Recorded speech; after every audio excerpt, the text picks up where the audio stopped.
ಇಮ್ಮಡಿ ಪುಲಕೇಶಿ ಅಥವಾ ಪುಲಕೇಶಿನ್ ದ್ವಿತೀಯನು ಕ್ರಿಶಕ 7ನೇ ಶತಮಾನದಲ್ಲಿ ಆಳಿದ ಚಾಲುಕ್ಯ ವಂಶದ ಮಹಾನ್ ರಾಜನಾಗಿದ್ದನು. ಅವನ ರಾಜಧಾನಿ ವಾತಾಪಿ, ಇಂದಿನ ಬಾದಾಮಿ. ಯುವ ವಯಸ್ಸಿನಲ್ಲೇ ತನ್ನ ಮಾವನ ವಿರುದ್ಧ ಯುದ್ಧ ಮಾಡಿ ಸಿಂಹಾಸನವನ್ನು ಗೆದ್ದ ಪುಲಕೇಶಿ ತನ್ನ ಶೌರ್ಯ ಮತ್ತು ಧೈರ್ಯವನ್ನು ಸಂಪೂರ್ಣ ದೇಶಕ್ಕೆ ತೋರಿಸಿದನು.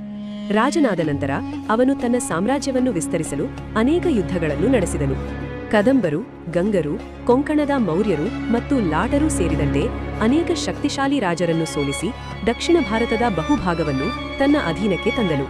ಇಮ್ಮಡಿ ಪುಲಕೇಶಿಯ ಅತ್ಯಂತ ದೊಡ್ಡ ಸಾಧನೆಯೆಂದರೆ ಉತ್ತರ ಭಾರತದ ಮಹಾಸಾಮ್ರಾಟ ಹರ್ಷವರ್ಧನನನ್ನು ಸೋಲಿಸಿದದ್ದು.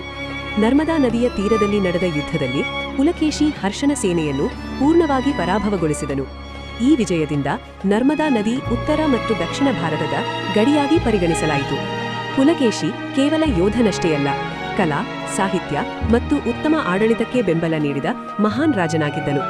ಅವನ ಕಾಲದ ಕವಿ ರವಿಕೀರ್ತಿ ರಚಿಸಿದ ಐಹೊಳೆ ಶಾಸನ ಇಂದಿಗೂ ಅವನ ಶೌರ್ಯವನ್ನು ಜಗತ್ತಿಗೆ ಸಾರುತ್ತದೆ.